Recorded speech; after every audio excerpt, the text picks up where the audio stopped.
Сәлеметсіздерме, құрметті менің каналым көрермендері, сіздермен бүгін біз пирог пісіретін боламыз. Ол үшін бізге ұнымызға қантымызды қосып, осылай маргарин майымызды салып, араластырып аламыз жақсылап.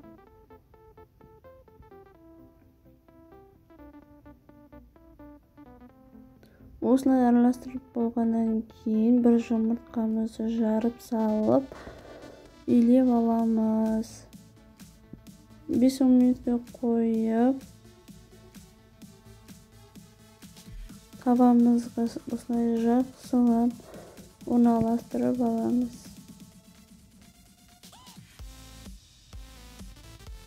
Содан кейін ірімшігімізді саламыз. Осылай ірімшігімізді әйбаттап жан-жағына салып шығамыз.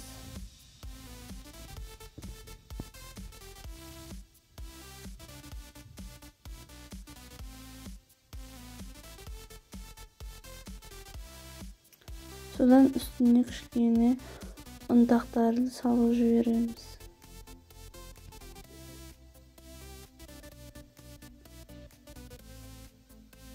Осымен пирогымыз дайын. Ұнаса лайк басыңыздар.